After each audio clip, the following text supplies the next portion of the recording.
Effective parasite control programs can affect a cattle producer's profitability, and Merck Animal Health has a selection of dewormers and other products that can help keep your cattle in peak condition. Good evening and welcome to Rural America Live. I'm Marlon Bowling. Merck Animal Health is a leading force in delivering new and valuable product innovations, solutions, and services to cattle producers, including dewormers. Well, here with me tonight is Account and Channel Manager for Safeguard Feed Products, Kevin Johnson, and Cattle Technical Services Associate Director, Dr. Grant Crawford. Thank you both for being here tonight. And before we dive into our first topic, Grant, if you don't mind opening up the floor here, tell us a little about yourself for the benefit of our viewers out there. Yeah, sure. And thanks a lot, Marlon, for having us here tonight. I've been here at Merck Animal Health for 8 years, and I live in Minnesota. Most of my time spent in the upper Midwest working with veterinarians, nutritionists, producers, and university extension and research people. Prior to my time at Merck Animal Health, I worked for a feed company in Minnesota for a few years and worked at the University of Minnesota in beef cattle extension and research for 5 years as well. And I grew up on a crop and livestock farm in southwest Minnesota, so I'm back closer to home. Yeah. So you never ventured too far away from where you grew up. Not too far away, no. All right, so that probably came in very handy with what you're doing right now. You had all the background you needed then. Yes. All right, so let's go ahead and turn to you then and talk about your background, Kevin. You bet, Martin. Well, I live just north of Springfield, Missouri. My wife and I have a small farm there. Been with Merck for, this is my 30th year, and over the course of that have had the opportunity to have many different roles and responsibilities, but mostly have worked with the dewormers and in particular Safeguard for the last 30 years, working with veterinarians, producers, nutritionists, and helping develop sound deworming protocols. All right, Grant, let's kick off the first topic here. A lot of producers, they may associate internal parasites with a reduction in feed intake. Now, first of all, is that true, and how significant can that be if that's the case? First off, that is true. The number one impact of internal parasites in cattle is a reduction in feed intake.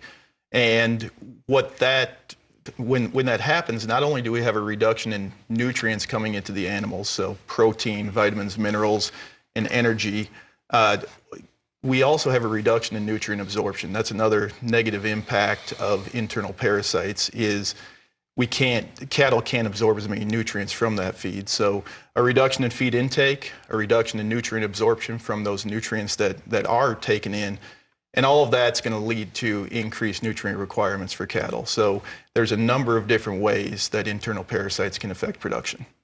All right, let's talk about some of the signs of parasitism. I think I said that right. Do that. All right, Kevin, let's talk about that. What are the signs to watch for? And I guess I have to point out, it's not always real obvious that your herd may be infested, right? You're very correct, Marlon. And typically, if we get to a point that we are visually seeing cattle that look wormy, we've gotten to a point that we need to make some corrective action real quick, because typically that means we're getting into clinical parasitism. So we may be observing cows that have a very rough hair coat and just don't have a good body condition score. Or if we're looking at younger animals such as calves or stocker cattle, we're seeing some of those typical parasite related issues with disease. So things like bottle jaw, diarrhea, rough hair coat, those types of things. So those are the clinical signs, and we don't ever want to let our herds, let our animals get to that point. So what we talk about a lot is I like to think about an iceberg. An iceberg out there in the ocean, we just see the tip of the iceberg. Right. That's what we're seeing. Well, that's with clinical parasitism, that's the tip of the iceberg. But what we have to really consider is that those animals cannot appear clinically parasitized, but think about all that iceberg that's underneath the surface of the water that really expands out. I relate that to our subclinical parasitism. We don't see it, but we could have parasites that are robbing us of nutrition and production. So we really got to address those subclinical signs when the animals visually may look very healthy and be looking very good, but when we go in and do some testing, we can see that these animals could have a level of parasitism that is affecting their production. Well, Grant, a little bit ago, you and I were talking about the reduction in feed intake as being one sign. Give us some other clues to watch for, if you would, about what may be leading to the parasitism in the herd there. Well, there's a number of things that we like to look at. It really all starts with feed intake. If we're seeing reductions in feed intake, that could be a sign that cattle are parasitized. But beyond that, feed intake, with reduction in feed intake, we'll see reductions in average daily gain. We can see reductions in milk production.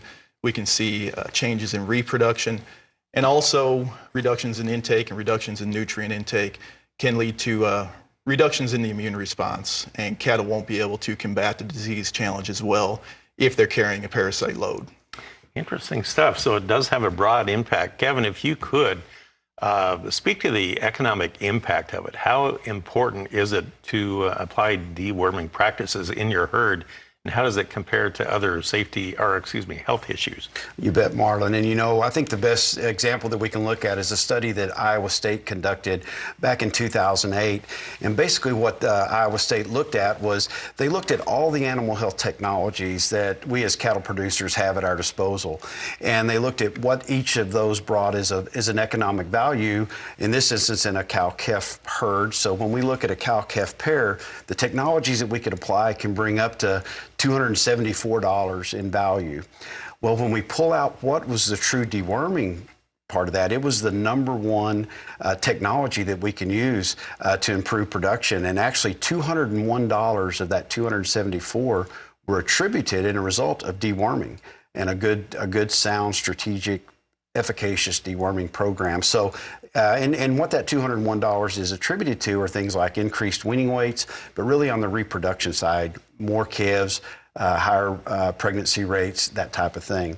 And as we looked across that study, it also included the stocker segment, and deworming is still the number one technology that we can use in our stocker production systems and the number two technology that we can utilize in our feedlot system. So I guess to sum that up, we need to remember that deworming is truly the cornerstone of a sound, successful animal health protocol.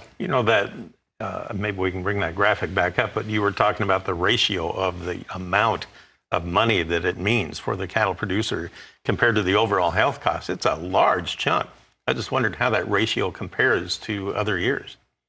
Well, I think that study was done in 2008, and with look at the cattle prices, and that's what the economic impact was based upon, the $201. And we both know that right now we have very high cattle prices, and whether we're looking at putting some extra weight on our calves that we're going to wean or on our stocker animals and investing in a deworming program, it just makes the return on investment that much more impactful as we're selling these cattle at a higher price. So maybe that was a 5 or a 6 to 1 return on investment, that easily today in a stocker operation could be a 10 to 1 return on getting these animals successfully dewormed and keeping the parasites from robbing nutrition. Okay, Grant, let's talk about some cattle on pasture. What's an effective deworming schedule that producers might want to consider? Yeah, Marlon, when I like to describe what we call a strategic deworming program, I like to start in the fall. That's when cattle are coming off of grass, and generally they're going to a dry lot, or up in my country they might be going to they might be going on corn stalks or bean stubble or something like that, or maybe they're going on to a dormant pasture. So at that point, once they're off of green grass, they won't be picking up worms anymore. That transmission off of pasture has stopped. So if we deworm at that point, then those cattle should remain worm-free until they're exposed to green grass again. So if we take them off pasture in the fall, deworm at that point, we don't have to worry about them picking up parasites again until the next spring when they're exposed to green grass. So that's really step number one. And once they get to green grass in the springtime the next year, let's say it's early May or mid-May, whenever it may be, depending on the part of the country, they'll start picking up worms. Not all the worms are going to survive the winter. Some of them will die. But worms are pretty resilient. The larvae from these worms are going to burrow down into the soil. When green grass comes and some moisture comes in the springtime, those larvae are going to migrate up those blades of grass and be consumed by a cow or calf or whatever it may be. From the time that cow consumes that larvae off of grass, it's going to take about 6 to 8 weeks until that cow is shedding eggs back onto the grass. So that's an important time to remember, that's 6 to 8 weeks.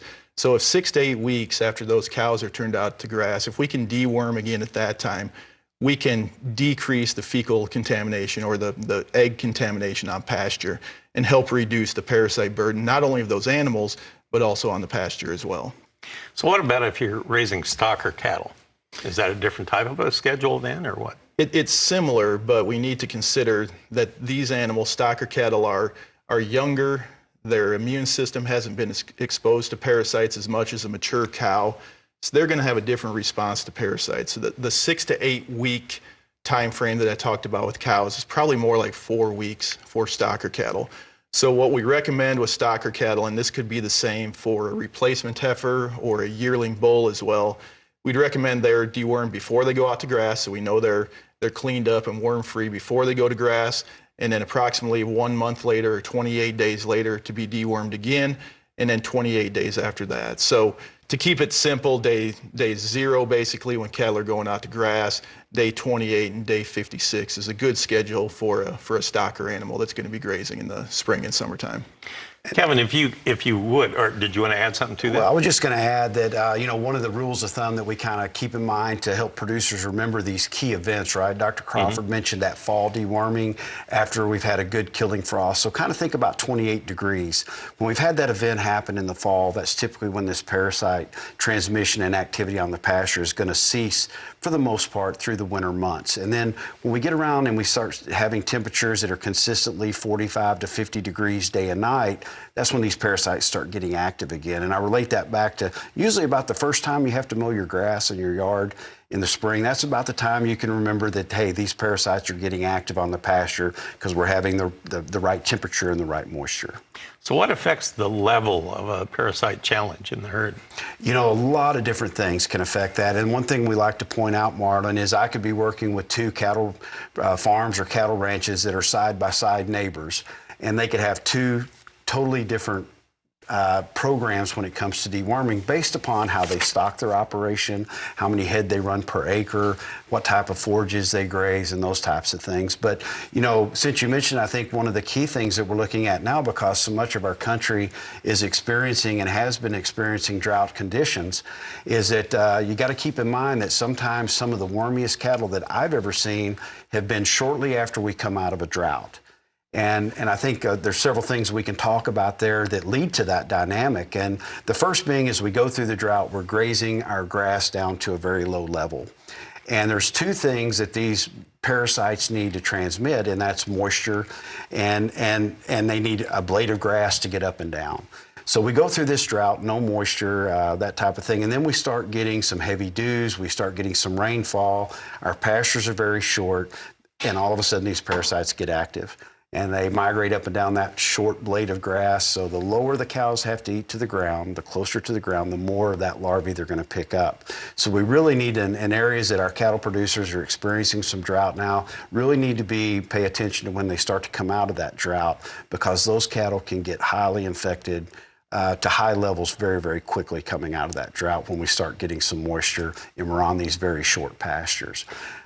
But a couple other things to keep in mind when it says how do we get to different levels of parasitism on the pasture.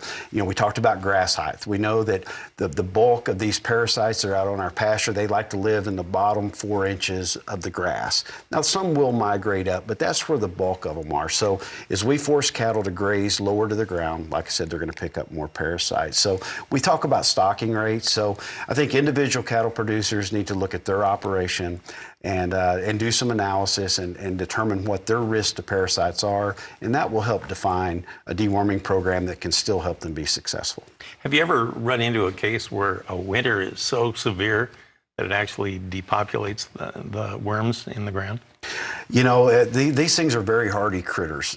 We've had these things around since everything came to being, since day one. And they're probably going to be here. We're probably not going to eradicate a lot of these internal parasites that affect cattle. But the great thing is they're predictable. Okay, so they are fairly predictable, but to answer your question, no, they've been able to survive the harshest winters, and they may do that as an egg that is in that manure pat, that's where the egg stays and waits to develop, or it could be a larva that's burrowed down in the ground or in that manure pat. Mother Nature gives them away because these parasites have one job, and that's to find a host or find our cow and get inside of them, rob their nutrition, but not to a level enough to kill them. And that's their job. So That's why they're called parasites. That's the reason they're called parasites. I live in Minnesota, Marlin, and we have worms year after year. So it's pretty clear that the cold winters aren't gonna have too much of an impact on them. Yeah. Of course, we'll be talking more about deworming and how to know if your program is working as we go through the show. But I understand you have a rebate program going on. We do, Marlon, and just want to let all the cattle producers out there know that they can text rebate, the word rebate, to 48109. And through the end of this month, so just a few days left, you can get a rebate offer there that will allow you to get a 10% rebate back on your purchases of Safeguard cattle deworming products through the end of June. Excellent. So rebate, text that word rebate to 48109. Also, why don't you give a plug to your website again? You bet. SafeguardWorks.com. We're covering a lot of ground tonight, but thank goodness you can go to SafeguardWorks.com and you can see a lot of the graphics that we'll be sharing tonight and go back and review a lot of the material that we're covering. Okay, what we're going to do is we're going to take a break and then we're going to come back in just a little bit and we're going to open up our phone line. It is a toll-free number. Grab a pen right now and jot this number down. You can join the conversation too. That number, 877-731-6733. Again, 877-731-6733. Join us in just a moment. We'll be right back. All right, welcome back to Rural America Live, and we're here with Merck Animal Health.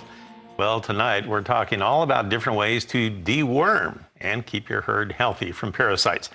And we want to hear from you as well. Our phone lines are now open. Just give us a call, and it's a toll-free phone number. You can call us at 877-731-6733. This is a very important topic for anybody that is a cattle producer out there, and it's a key time of year right now as well. We're back with our panelists here from Merck Animal Health. We have Kevin here and also Grant. Now, Kevin, we're back with parasite experts here talking about this deworming protocol that you use on cattle herds and scheduling and everything like that. What are some of the challenges that we have to overcome when it comes to treating your herd and you're trying to get a deworming program going? Talk about the challenges and the strategy that you have to implement to do that. Well, I think the first thing that we need to consider is, like I mentioned earlier, it's really a farm or ranch specific situation and what's going on in each individual operation. And as Dr. Crawford mentioned earlier, he lives in Minnesota and he can attest that the worms survive these cold winters. But one analogy or one example I might use is let's compare Dr. Crawford up in Minnesota with maybe one of our cattle producers down in southern Louisiana on the Gulf Coast. The big difference is those folks in South Louisiana, they're going to be fighting the parasite battle year round. A lot of those areas may not even get a killing frost. And as we work around the Gulf Coast states to Florida, so it's a whole different approach there than maybe in some of the areas like Minnesota where we have a pretty defined parasite season that isn't going to be that long because the time period between 50 degrees in the spring and 28 in the fall is shorter than maybe it is in southern Missouri where I live. So we've got to take that in consideration. And one of the things I want to mention is that probably the person and cattle producer may be asking, well, who can I get help with on this? Well, your local veterinarian is going to be the person that's probably going to have as much knowledge of what's going on locally, that understands these parasites and understands how weather and climate affect them. So that's a great resource that I encourage cattle producers to reach out if they have questions or want to talk about some deworming issues. Well, of course, as I mentioned, the phone lines are open right now. Toll-free number 877-731-6733 if you want to talk to our panelists and our experts here from Merck Animal Health. In fact, we have Larry on the line right now, calling in from Nebraska. And Larry, thanks for your phone call. What's your question? Yeah, I had to sell a bunch of cattle because it's just dry here. We don't have, the pasture for it. One pasture I want to make hay off of. How long would the worms stay in the bales viable? That's thank you very much for the question, Larry. And once hay is put up, those worms they're not going to last very long. They'll be dead by the time the hay is put up.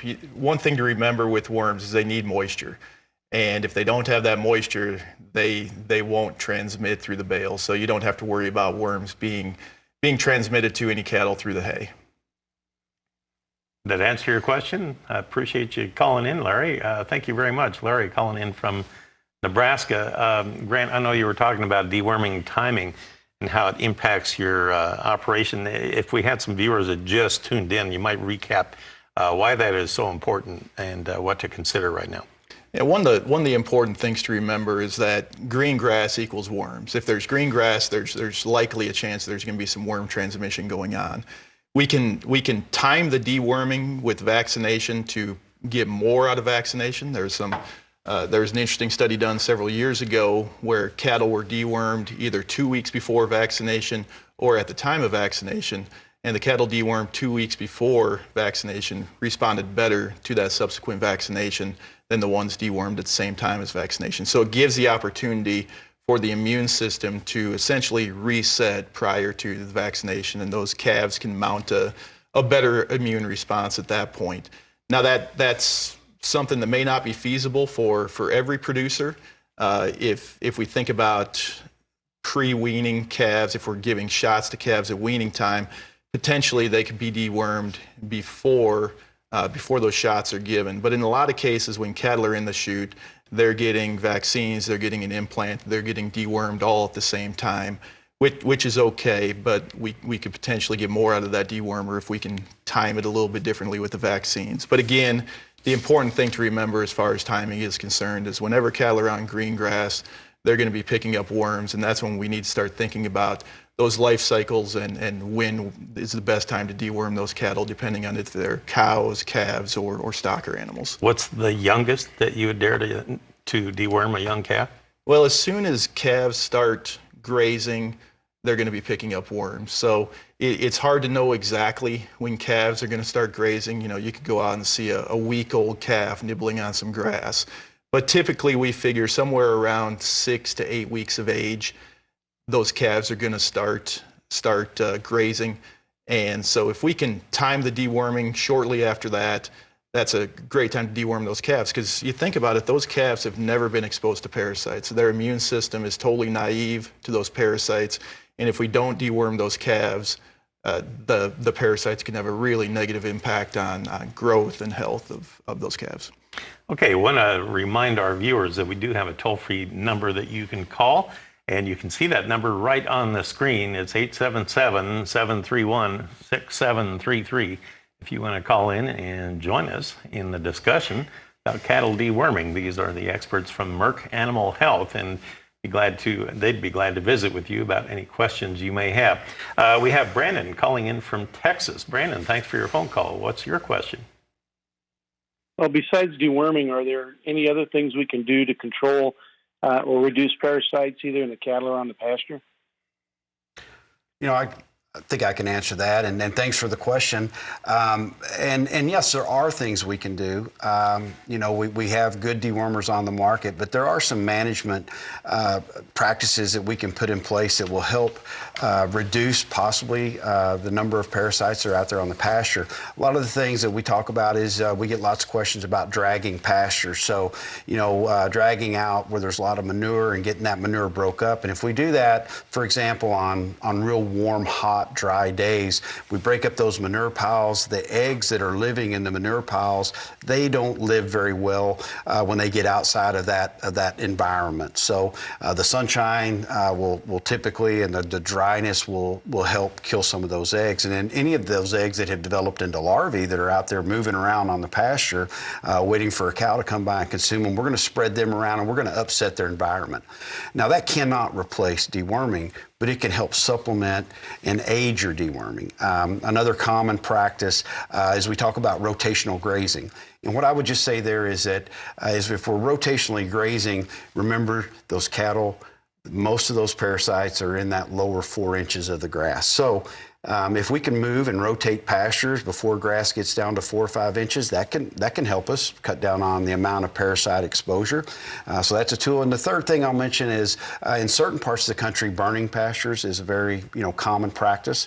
And we know that burning can also help or supplement, but it's not going to disrupt the environment for all of these eggs and all of these larvae. So once again, none of these management tools can take the place of deworming, but they can all complement our deworming and trying to reduce the pasture contamination, because when we think about the parasite issue in a cow herd, there's about 90% of our problem is out there on the pasture. Only about 10% of our problem is in the cow, and we can get rid of that, but we've got to deal with all these parasites that are out on our pasture where 90% of our problem is. Now that's a good statement right there. You need to frame that one, hang that one on the wall. Any convenient options that cattle producers need to consider when talking about deworming their cattle? You bet. Well, You bet. Well, that's one unique thing about Safeguard is that we have the ability through all of our feed and mineral products that we can actually look more at deworming cattle at the right time, okay, versus when we have the cattle in the chute, which is typically when we deworm them, right? We gather our cattle maybe spring and fall to run them through the chute and do our other processing, but sometimes that matches up and that's good timing to deworm, but a lot of times that maybe isn't the best time to deworm. Well, we definitely know people don't want to have to gather and pen their cattle another time just to deworm. So that's the reason we have all the different feed and mineral options, is it allows us to time that treatment to get the biggest bang for our deworming buck. And whether we be, we try at Merck and working with our feed partners, we have a variety of products that can meet about any type of situation based upon the supplement that we're using in that herd. So for instance, if we get down in Texas, a lot of range cubes are used as supplementation. So there are range cubes available with Safeguard. We get into parts of the country where a lot of molasses-based tubs are used. We have the Safeguard Impro block. So we try to match a product up that the cattle are already adapted to eating that type of supplement so that we can get the dose consumed. All right. Great information. Thanks for providing that. We want to remind everybody you do have a toll-free phone number, and you can see it on your screen right now. It's 877-731-6733 if you want to be a part of the program and talk with our experts here from Merck Animal Health. Now, we do have Mark on the line calling in from Iowa. Mark, I'm glad you called. What's your question? Well, I have a hay field that I've been making hay off of, and the cattle haven't been on there, let's say, for 20 years. And I'm going to move them in there because we are short on water, and our pasture is getting short, and I want to worm them cattle up. I haven't done it this spring. And how many days in front of moving them into that new pasture should I give them, let's say I give them worming treatment in the bunk with some corn. How many days in front of that should I do it to be timed right so that they're not infecting the new pasture? Yeah, great question, Mark.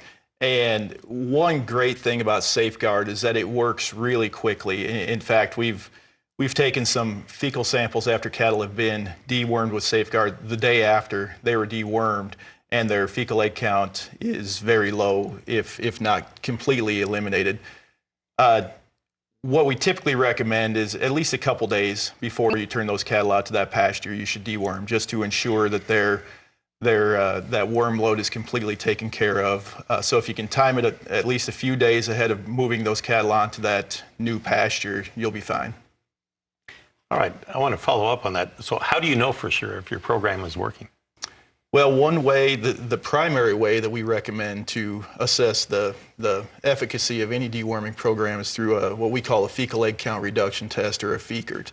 And a FECRT is it's a standardized test to look at the efficacy of deworming. And the way we do it is we recommend taking 20 fresh fecal samples off of the pen floor or the pasture.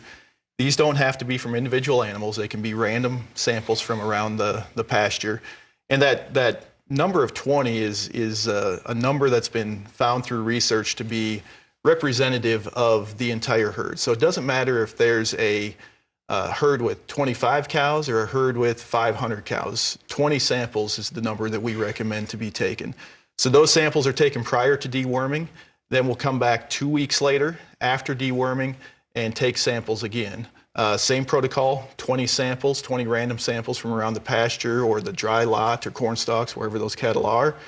And we'll compare those two numbers, and the target is 90%. We want to see a 90% reduction in fecal egg counts from that first deworming to that second deworming. If that's less than 90%, that's considered a failure of deworming. And then you should work with your veterinarian to determine what went wrong. Were those cattle dosed properly? And if they were, then you probably need to do some more investigation to determine if potentially there's some resistance to the dewormer that was being used. So, Kevin, if we have producers out there watching right now, where can they send these samples? Well, they can go to safeguardworks.com. And they can actually request a kit that Merck has developed. And this kit will allow you to do a fecal egg count reduction test on your own cattle on your own farm. And the kit comes complete with, of course, instructions that Dr. Crawford just went over the protocol. It'll come with instructions. It comes complete. It's even got your ice packs that you can freeze the night before we ship. It's got your collection bags. It's got a Sharpie pencil so you can mark your bags. And then it also has a prepaid UPS shipping label.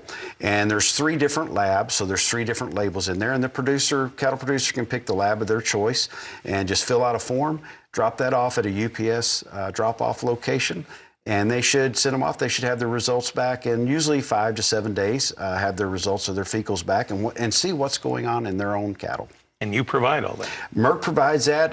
It's probably, if I did that and sent them to a lab myself and paid for it out of my own pocket, it'd probably cost me about $200 to $250 to get 20 fecal samples ran. So we put the value at about $200, but it's a service that we're passionate about, that we need to start utilizing fecal sampling to help us make sound decisions on our deworming and our cattle.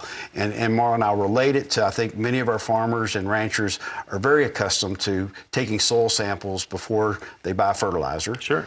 They're very accustomed to taking forage samples to make sure they know what the protein content is of their forage so that they can make adequate decisions when it comes to supplementing their cattle. This fecal sampling should just naturally be the third leg of that stool, that we monitor our cows on a routine basis, maybe at least once a year. And if we don't know or we have suspicions, do a fecal egg count reduction test. And your product may be working fine, and if something's not broke, let's not fix it, but there's only one way to know. So we're passionate about it. We feel it's a useful tool, and that's the reason we provide it to our cattle producers, and Merck picks up the bill on that. Excellent. Well, it's very impressive. Now, we may have some viewers out there going, I'm not sure if I know how to do that.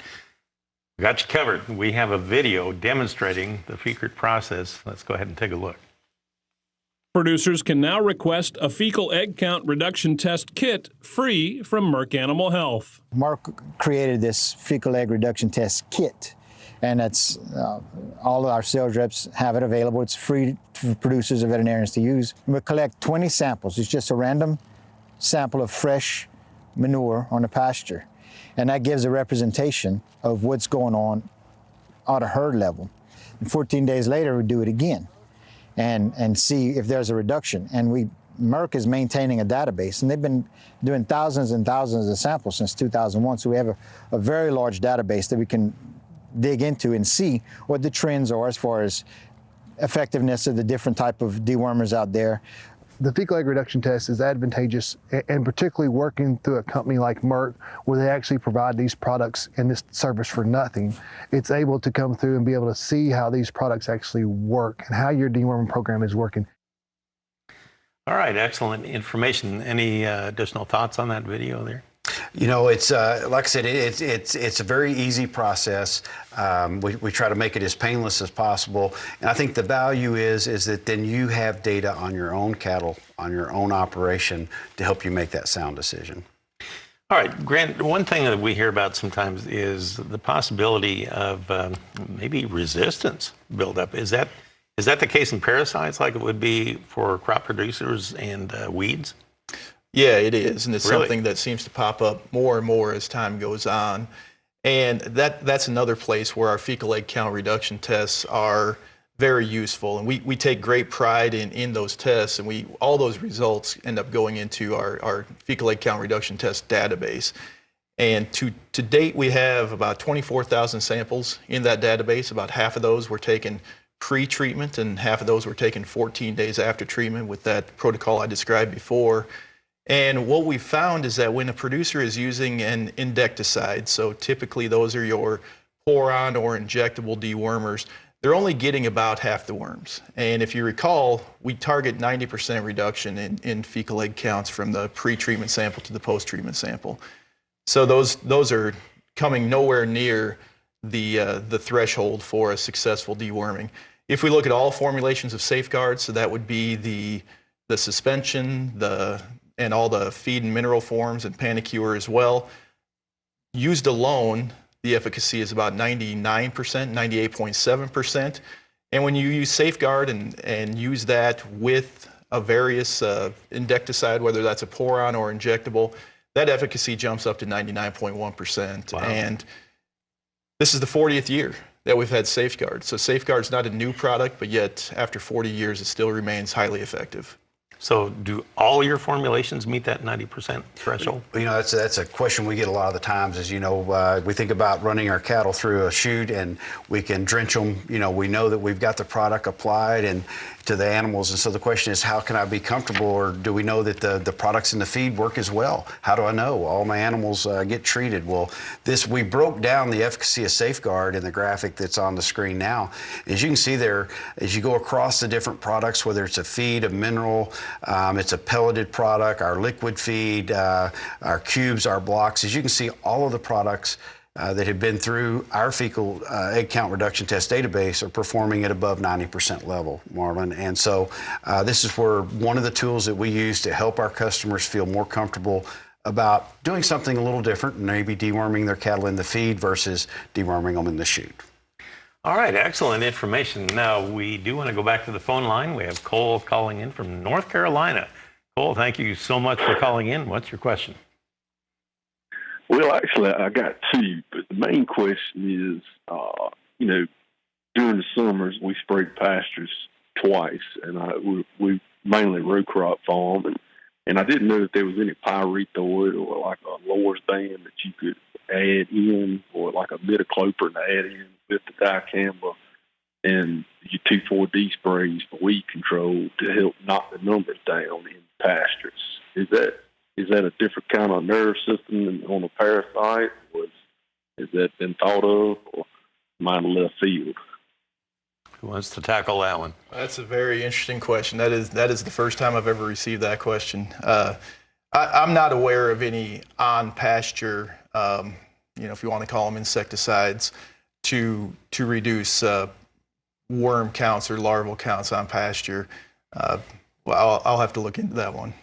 Well, you know, one thing that we might just recognize is that there are some fly control products, you know, that we give to cattle that does have an effect on the fly larva that's in the manure. So True. We don't want to get confused. That's flies, but as far as internal parasites and these gastrointestinal nematodes, we don't really have anything that we can treat the pasture with, like a spray or like when we're fertilizing or spraying chemical. Okay.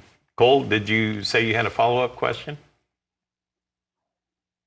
Maybe Cole's not there anymore. Okay, he may have lost the line connection there. All right, we have another call on the line. We have Jack actually calling in from Kentucky.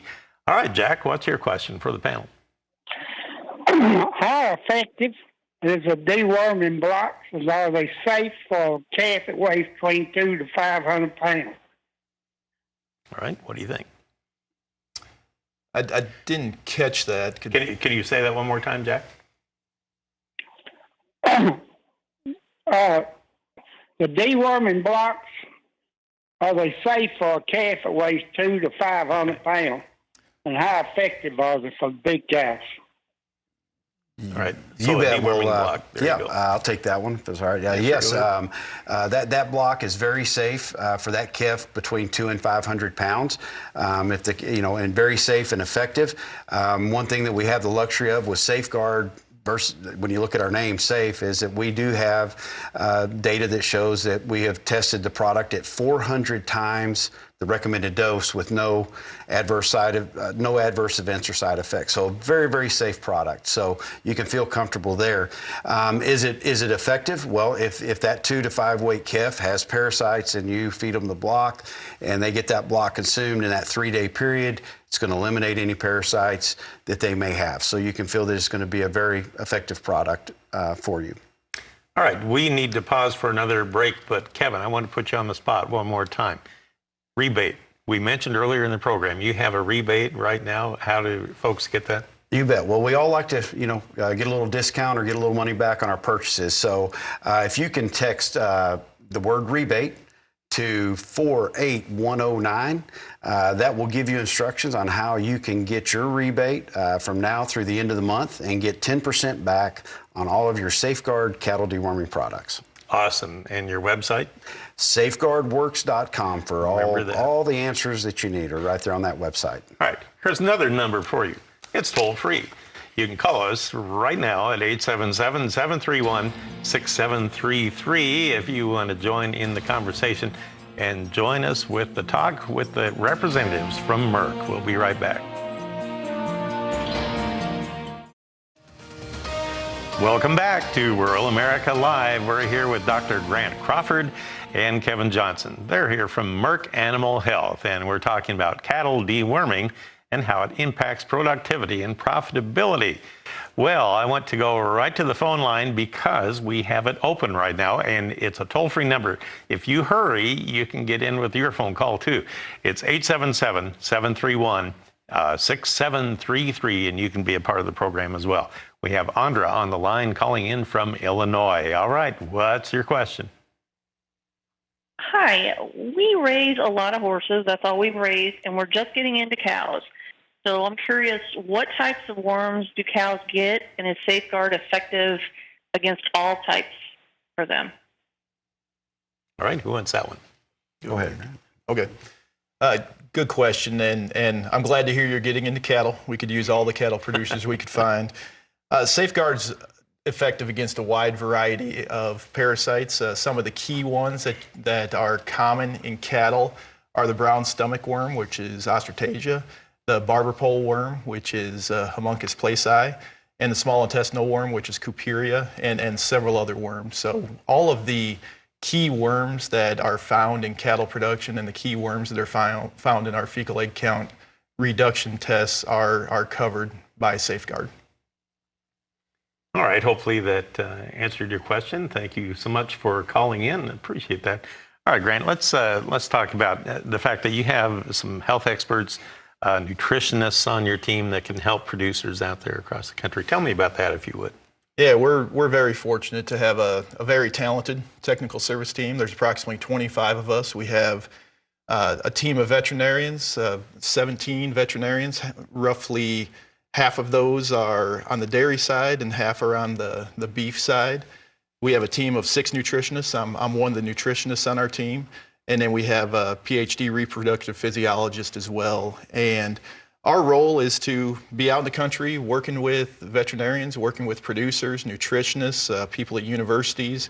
We conduct a lot of research. We provide a lot of trainings for different groups and try to be as involved with the cattle industry as we can be. So we're up to date on what's going on. Awesome. All right. We have another phone call on the line. And we thank you for calling in with all your questions. This is great. I appreciate the interaction. Again, that toll-free phone number, 877-731-6733. We have Roy calling in from Oklahoma. All right, what's your question, Roy? Thank you. Here in Oklahoma, wheat pasture is a big business for not only myself, but several other producers here in Oklahoma. We get those cattle in and process them prior to turning them out on wheat. What would be a good, complete deworming program that we could utilize prior to turning these cattle out on wheat pasture? I like that. Who wants that? Well, I'll be glad to take that one, and Roy, and appreciate the question coming in from Oklahoma tonight. When we think about wheat pasture, it opens up several things that I would like to point out. And if we have a wheat pasture, and this is a pasture that we have pretty much tilled fence line to fence line, we have disrupted the environment for those parasites, and then we've prepared our seed bed and planted our wheat. You've got a pretty safe environment. So pretty much deworm with a good, effective product at turnout. turnout, and you're pretty much done with those cattle. But unfortunately, a lot of that wheat pasture, some of it is irrigated ground, so you're going to have corners where you're going to have grass coming up. You may have waterways. If that's the case, even if the other ground has been prepared and tilled, those are all very nice environments for these parasites to survive. So keep that in mind. If we get into situations where, we're in a no-till situation, we pretty much, and there's been cattle there before, and we're going in a no-till situation, pretty much need to treat that like you would a native pasture, because as we talked earlier, these parasites will survive from one grazing season to the next, and up to possibly 12 months with a lot of these parasites. They can survive on that pasture. So like the gentleman that was talking earlier that hadn't had cattle on a pasture in 20 years, he's got a real safe environment, but typically most of us don't have that luxury. So Roy Lee, just a good sound deworming at turnout onto wheat, and then just take those other considerations as to what your particular property looks like and what your risk of exposure would be for those cattle. All right, let's go to Erin, Tennessee, small town in north central Tennessee, where consulting veterinarian Dr. Mark Turney conducted an on-pasture deworming trial in some stocker cattle. Just how much can internal parasites impact an animal's health and growth? That's the question veterinarian Mark Turney wanted to answer. What drove this was actually some problems that we were seeing in local producers. We were seeing cattle that towards the end of summer were just unthrifty. And we were thinking, oh, what disease process is going on? And sometimes it's the simplest things. And the simple thing as our parasite control wasn't right. And so it got us to thinking, what can we do? What can we implement that can help this process? Dr. Turney conducted an on-pasture deworming trial in stocker cattle to try and find some answers to his parasite questions. We followed two groups of cattle that were separated. There was 50 in each group. They were grazed during this 73-day period, and both groups were treated identical, except group 1 was fed at day 28 and then at day 56, a feed-through safeguard dewormer. All right, can you talk about the results that he found from those formulations? Sure. Yeah, Dr. Turney's trial, again, all the cattle were dewormed prior to the trial when they went out to grass, and then one group wasn't dewormed again. One group was dewormed on day 28 and 56 with safeguard in the feed, as was in the video there. At the end of that trial, is roughly a 70-day trial. If you just look at the egg counts, the safeguard cattle basically were clean. They had 0 eggs per 3 grams in their fecal samples. The cattle that had not been dewormed, since they were turned out to grass, had roughly 130 eggs per 3 gram sample. So that in and of itself is the big difference. But when we look at the production, that's really where we see the big impact of all of that. The cattle that were dewormed strategically, so dewormed prior to grass turnout in day 28 and 56, were roughly 22 pounds heavier at the end of the trial than those that were only dewormed at turnout. So it really shows that strategic deworming, that 28 and 56 day deworming in the feed, has a really big impact in reducing those egg counts and subsequently leading to improved weight gain, increased weight gain on those stocker cattle. Well, given the current price on cattle, that's a pretty good return. Yeah, you take that 22 pounds times current cattle prices, and that deworming program cost roughly $4 to deworm them twice out on pasture. And that easily pays for itself, easily a 10-to-1 return on investment. Wow. All right, let's go back to the phones. We have Larry calling in from Arkansas. Thank you, Larry, for calling in. What's your question? Yeah, for the last few years, we've been using the injectable wormer with the drink. Does it pay to use both? Does it? And you were using the injectable with what? I'm sorry, you cut out there. I'm sorry, I've had 3 strokes here. If we use the injectable wormer along with the... Well, I think we may have lost the connection. Okay. Maybe possibly with the feed. I'm not sure. The connection is kind of bad there. Yeah, I think I understand the question that Larry was asking. If you think back to our results with Safeguard alone or Safeguard in conjunction or Safeguard with an injectable or a pour-on, the results were better by using them together. So if somebody's using an injectable product, just adding Safeguard to that program can help improve the efficacy of that deworming program.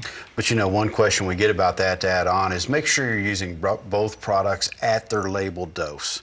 Our first tendency is, well, if we're going to use 2 products to deworm at the same time, maybe I can cheat a little bit on one of the dose, but we need to use them both at their full recommended labeled dosage rate. Well, I know the phone lines are kind of stacked up, but we'll try and squeeze one in, one more. We have Dale calling in from West Virginia. Thank you for your call. What's your question? Dale, are you there? Yes. Yeah. What is the best, the shot or the pour one? Okay. That's a quick question. Yeah, from our fecal egg count database, we take samples from cattle that have been dewormed with all types of dewormers, and it does show that the injectable is a better deworming option. But again, when you look at those results, it shows that the drench and feed dewormers outdo those by quite a bit. And you've had so much success, like you were talking about all your different formulations, over 90%, I guess, when applied correctly. Yep. Well, I tell you what, we're going to kind of go around the horn here with you folks and kind of get your final thoughts on this program here.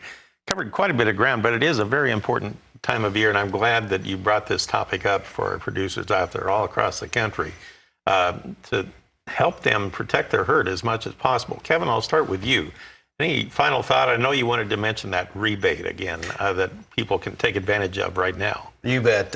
Once again, text the word rebate to 48109 to learn how to get some significant savings on your Safeguard purchases for cattle through the end of June. But I guess for me to wrap things up, the take-home point I would have is that we were fortunate enough in the mid-'80s to have some tremendously effective dewormers come on the market, mid-'80s to the late '80s.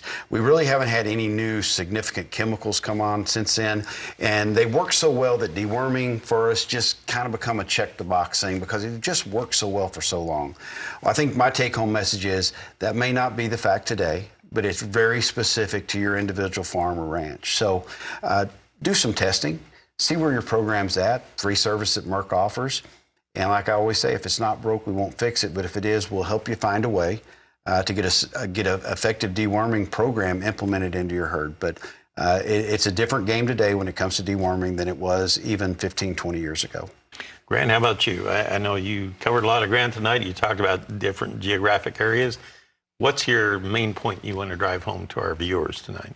Well, I think to add on what Kevin said, the value of deworming is a lot more than most cattle producers would imagine. When we think about that $200 per head in the cow-calf operation, that's a huge number. And when we think about today's cattle prices, and cattle prices will probably stay pretty good for a while, it's important to not only know, is your dewormer working, but also think about the best time to utilize that dewormer so that we can get the most out of those cattle, get the best weaning weights out of those calves, the best reproduction out of those cows, and make the best decisions we can when it comes to deworming cattle. And one more time, I want to steer our viewers and listeners out there to your website because they can get a lot more information out there. What's the website again? They can find everything they need to know on Safeguard at safeguardworks.com. All right. Well, I really enjoyed having both of you in here. Kevin and Grant, I appreciate all the information. You're welcome back anytime, all right? All right. And give us an update on all the latest developments, but I appreciate all the information. Thank you. All right, well, that will be it for tonight as we take a look at Merck Animal Health and your deworming strategies for your cattle herd out there. We sure do thank you for joining us right here on Rural America Live. And once again, good night from Rural America's most important network.